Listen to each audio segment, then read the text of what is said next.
Here in the shepherd's fields, the first thing that we're going to do, because I don't think there's too many people in here, is we're going to walk into this chapel of the shepherds. Now, it's a beautiful place where we can actually see a lot of interesting murals on the walls, like the angelic annunciation to the shepherds, and of course the birth narrative. And if you take a look at this area, I'll just point the camera upwards. You can see how beautiful the ceiling is. In fact, the acoustics are wonderful. Joy to the world, the Lord is come. O come, all ye faithful, joyful and united.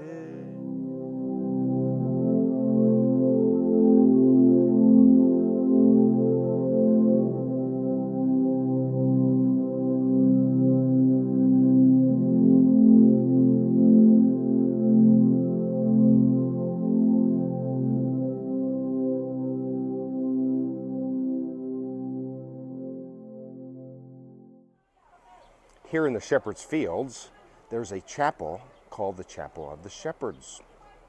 And we're going to go in because no one is in here. And the acoustics are beautiful. This was a chapel designed by Antonio Barluzzi in the 1930s. And the murals are just amazing as it preserves some of the Luke 2 narratives. The shepherds receiving word from the angels. Here's of course, Mary and Joseph, and even over here, again, the shepherds going home and telling everyone about the good news. At first they were fearful, and yet then they realized that something significant happened in Bethlehem. Look at the ceiling of this chapel, and as people come in here, I'll have to be quick and move to another spot, but it's a beautiful roof. The ceiling and the acoustics are, of course, wonderful. Joy to the world, the Lord is come. To hear that, it's beautiful acoustics, and again, in celebration of the coming of Jesus. Let's walk around to another area of the shepherd's fields and talk more about the role of the shepherd.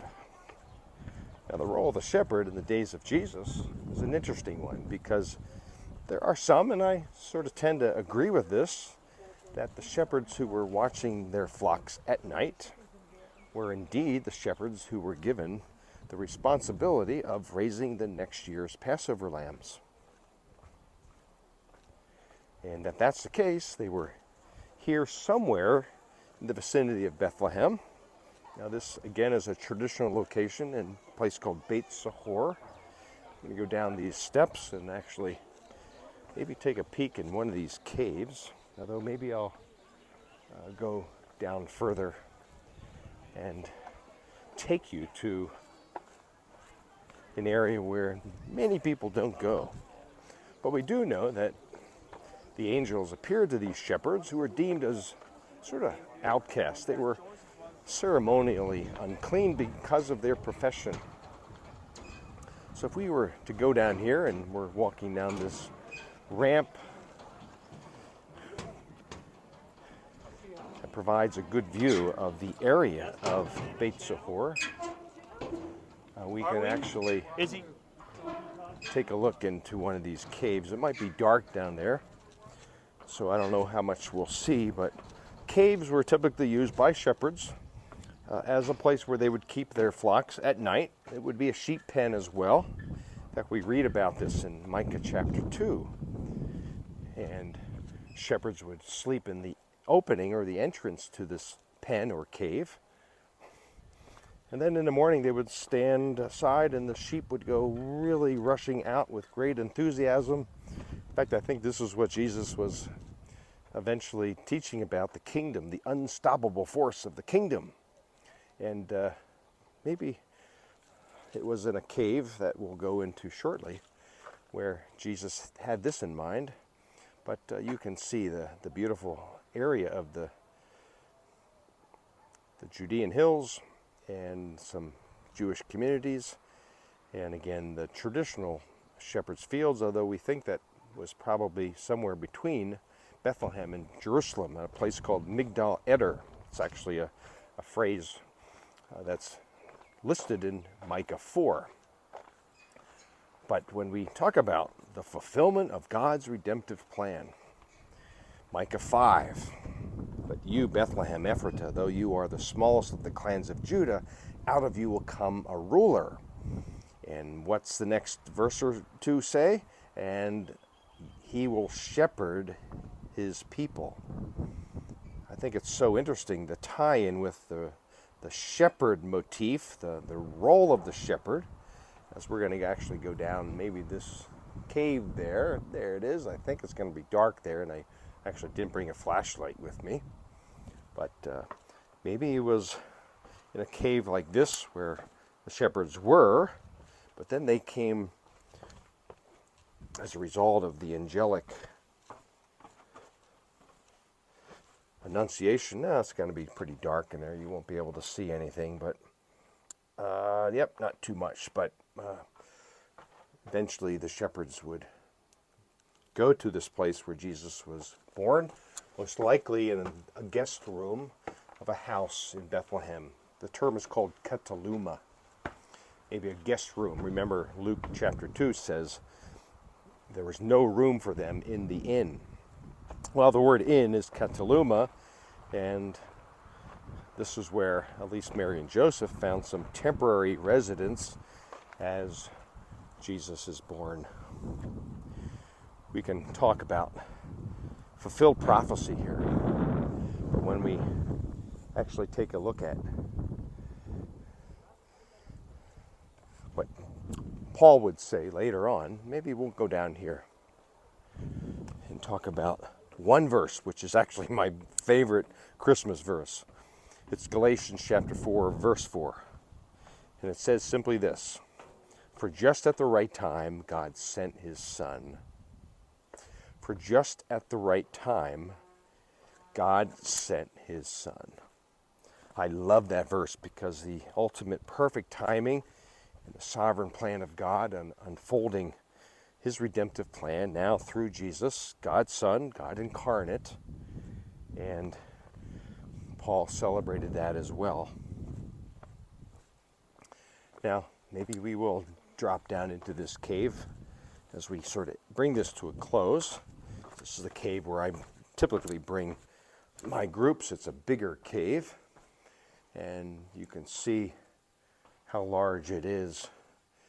They're around me, behind me now. But let's wrap it up here, because when we talk about our walk of faith with God, our faith journey, it's oftentimes helpful to simply pause and remember the awesome sovereign plan of God as he fulfilled his redemptive purpose for you and me by the sending of Jesus. Shepherds heard it proclaimed by the angels. The shepherds who were given the responsibility of perhaps raising the next year's Passover lambs.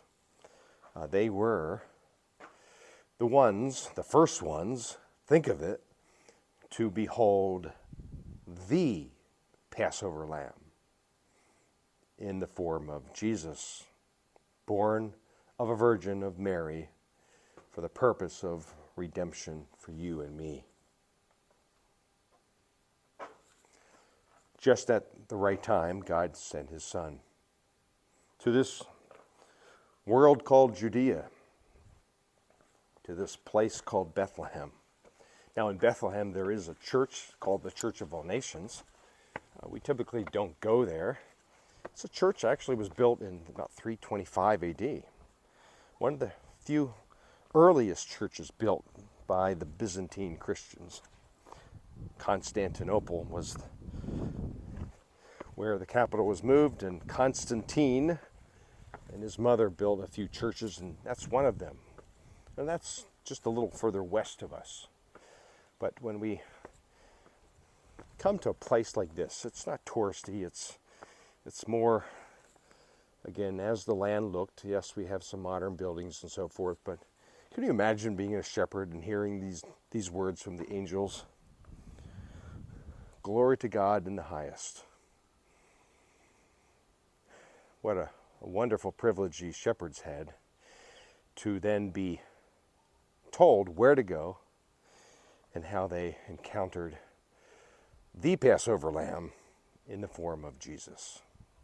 Pausing in our walk of faith to remember the incredible redemptive plan of God, I think, is critical to walking faithfully with God, realizing that we are simply the recipients of God's grace and his redemptive plan fulfilled in Jesus in a place maybe just to the west of where we are.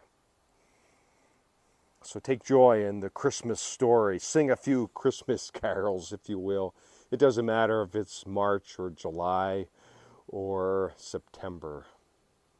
Don't wait until Christmas or December to sing these songs of worship, the carols that give honor and praise to the one born in this area near Bethlehem. And take joy in what that birth narrative means for us today. So be encouraged with these words. Consider the role of the shepherd, what an awesome privilege they had, and certainly we do today, as we pause to say, thanks be to God for sending his Son just at the right time. Be encouraged, and until next time, shalom.